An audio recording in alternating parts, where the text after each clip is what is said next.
नमस्ते मैं शुभलक्ष्मी साहू मु दीर्घ 12 वर्ष धरी सरस्वती शिशु विद्या मंदिर गोपालपुर पढ़ी आसी मैंने 12 वर्ष स्कूल रे पढ़ली सब गुरुजी गुरुमा सहित बहुत अटैचमेंट अच्छी आ सब गुरुजी गुरुमा मो पेरेंट्स टाइप मत ट्रीट करती एटा मत बहुत भल लगे। आम शिशु मंदिर जो पिला मानू केमिति कहार व्यवहार संस्कार दि जाए से बहुत भल अच्छी। मु आज माने स्कूल छाड़ी जाऊँगी माने मुझे छाड़ी जीविनी किंतु मोर जी मेमोरी अच्छी स्कूल रे मुझे भूलि क्या भी भूलि आम क्लासमेट कि आम गुरुजी गुरुमा मुझे भी भूलि एवं नुआ गुरुजी गुरुमा आसता सहित भी बहुत जल्दी क्लोज होती कहीकि समाप्त कर समस्त नमस्कार मुझे पल्लवी रेड्डी मु गत 12 वर्ष है विद्यालय पाठ पढ़ी बहुत किसी शिखी जाइए एवं गुरुजी गुरुमा सहित बहुत संपर्क रही बहुत अटैचमेंट भी रही एत 12 वर्ष पाठ पढ़ी जावाई बहुत दुख कष्ट हो स्कूल अच्छे फाउंडेशन स्कूल अच्छे फाउंडेशन एत स्ट्रंग हो भावुँ भी संतोष गोपालपुर सरस्वती शिशु विद्या मंदिर छात्र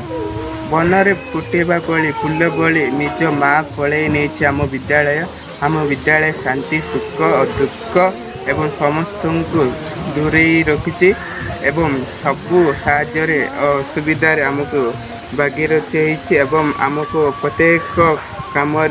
साहाय्य करछंती। आमर गुरुजी गुरुमा माने निजर व्यक्तिगत स्वार्थ को छाड़ी आमर जमीती उन्नति हे से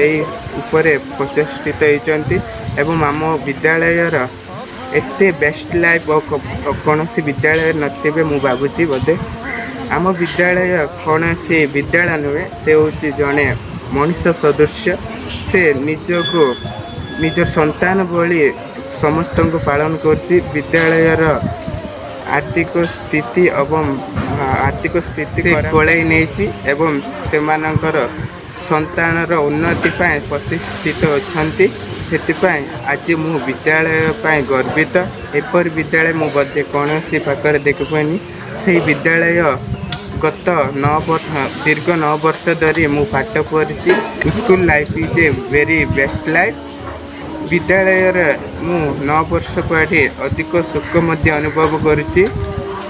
और एबे वर्तमान मत अति जंत्रणा लगुच कारण विद्यालय को छाड़ी पलैवा को एपरी विद्यालय को मु देखनी ए विद्यालय गुरुमा गुरुजी केवल गुरुजी गुरुमा नुहंती स्वरूप देवता तुल्य। नमस्कार दीर्घ 12 वर्ष है स्कूल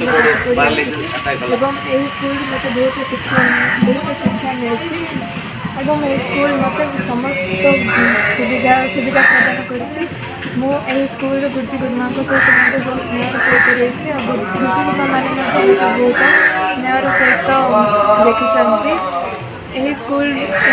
को वर्तमान छाड़ा जाए मत बहुत दुख लगुच सांगसाथी मान सहित बहुत स्नेह श्रद्धा रही स्कूल को मुझे भूल पारि और स्कूल पढ़ी बहुत गर्वित।